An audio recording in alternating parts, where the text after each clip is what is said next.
Bonjour à tous. Cette capsule concerne les avertissements post-session. Vous venez de faire l'hypnose régressive ésotérique. Vous avez repris tout votre pouvoir, toute votre autonomie. Vous êtes entièrement libre. Si après une session, par exemple, vous faites une prière à qui que ce soit, quelle qu'en soit la religion, toutes confondues, je dis bien toutes confondues, il n'y a pas d'exception. Si vous faites une prière de remerciement, votre prière sera accueillie. Par qui, par quoi? Je n'en sais rien. Quelque part, vous ouvrez une faille. Et parce que vous remerciez quelque chose, vous ne savez pas. C'est-à-dire vous accordez que quelque chose d'autre vous a aidé. Non. Si vous devez remercier quelqu'un, c'est vous que vous devez remercier.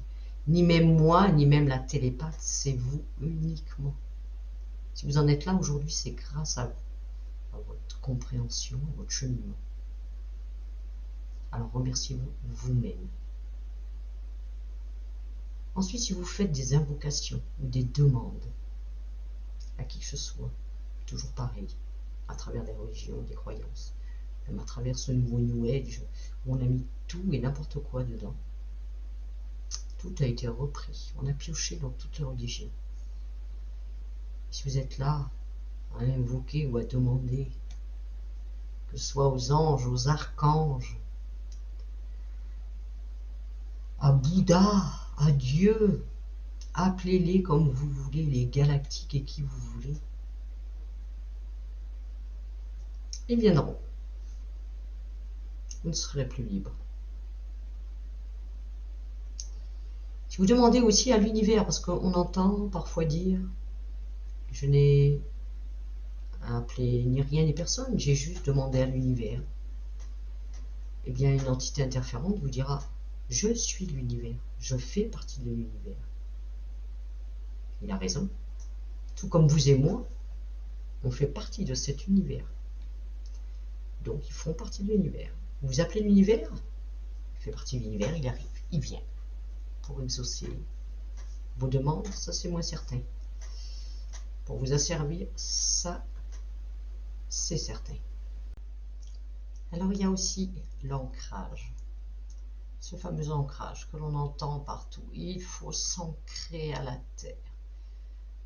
Déjà alors, la plupart des thérapeutes, c'est la première chose. Tu n'es pas assez ancré.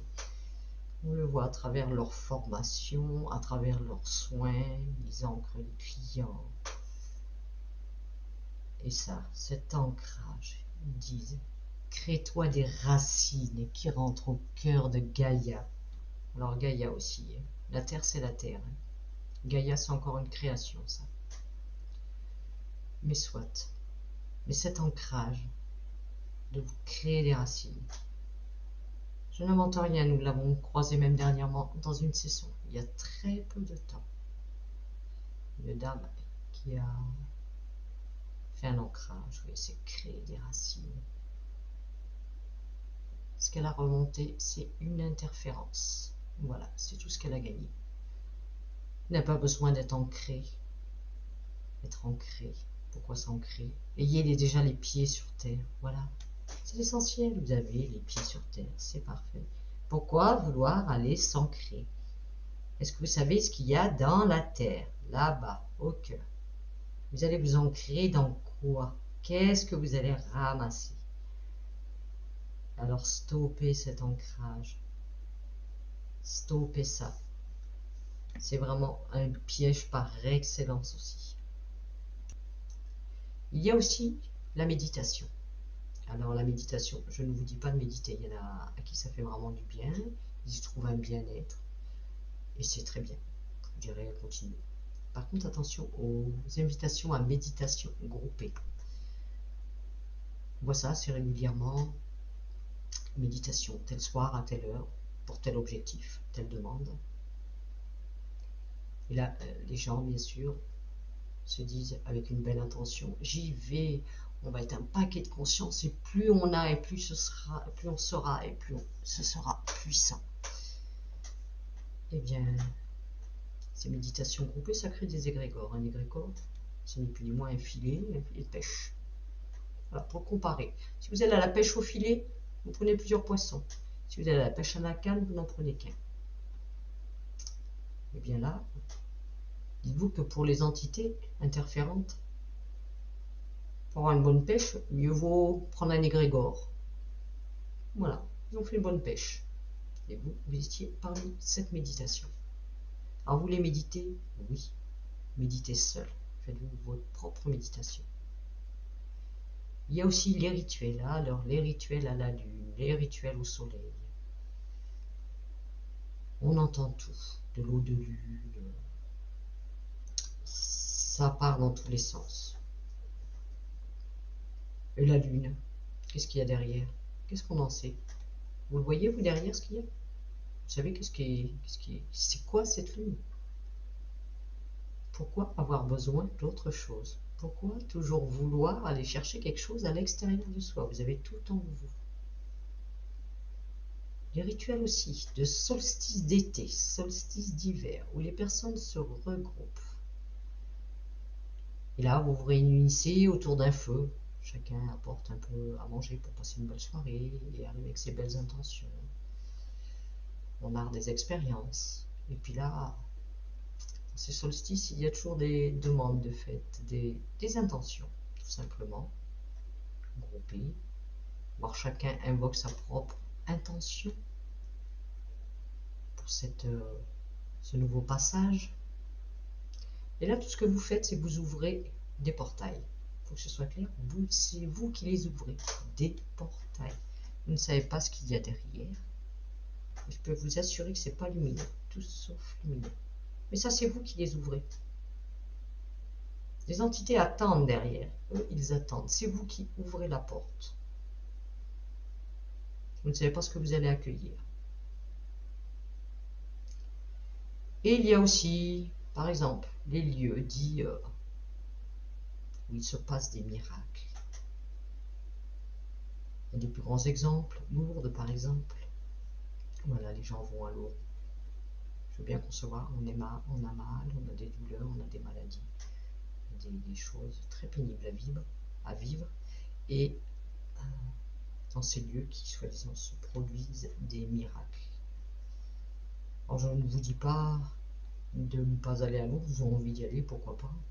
Moi personnellement ça ne m'attire pas, mais pourquoi pas. Un lieu, je ne vais pas dire comme un nom quand même, parce que c'est pas le cas. Mais vous ne savez pas ce qu'il y a là derrière. Et croyez-moi, c'est pas lumineux non plus. Je pense que les fréquences ne doivent pas être très hautes. Et dites-vous bien que si vous allez à cette eau, vous lavez avec, la boire ou quoi que ce soit, en attendant un miracle, si vous allez prier une de ces statues, soit Marie ou une autre, avec une demande, bien sûr, puisque vous êtes en attente de quelque chose, toujours extérieur à vous, avec beaucoup plus de pouvoir que vous. Croyez-moi, vous allez être servi. Alors, comment ça, je ne sais pas. Peut-être, je dis bien, peut-être. Vous aurez un pseudo-miracle au niveau, je ne sais pas, de votre pathologie ou autre chose, peut-être. Mais ce ne sera pas gratuit. Laissez-moi vous dire, ça n'est jamais gratuit. Et de toute façon, vous serez à nouveau sous contrôle. Il faut que ce soit clair. Si vous avez fait une session d'hypnose régressive ésotérique, logiquement, c'est pour reprendre toute votre autonomie, être enfin libre de tout et de tous. Alors si vous attendez encore quelque chose d'extérieur à vous, ça viendra. Je vous certifie que ça viendra. Mais ce sera en connaissance de cause. Je ne cherche pas à vous faire la morale, surtout pas. Après tout, vous me direz, et vous n'aurez pas tort, ça reste de l'expérience. Mais parfois on entend, oui, les sessions que vous faites, je ne comprends pas, ça ne marche pas, il n'y a pas de résultat. Et oui, j'ai envie de dire, qu'est-ce que tu as fait après? Qu'as-tu fait? Qu'as-tu fait derrière? Alors oui, ça reste une expérience, mais c'est la vôtre. Et si vous voulez vraiment garder votre autonomie et votre entière liberté, cette capsule que je viens de réaliser, c'est pour vous informer de, je dis bien certaines, je ne peux pas tout vous mentionner non plus, mais des certains dangers qu'on retrouve le plus fréquemment. Donc je vous souhaite à tous une belle et excellente journée et à vous de faire vos propres choix. Sachez que l'on n'est pas là pour vous juger. On est là juste pour vous éviter certains dangers. C'est tout. Ce n'est que du partage. Belle continuation et belle métabolisation pour ceux qui la traversent en ce moment.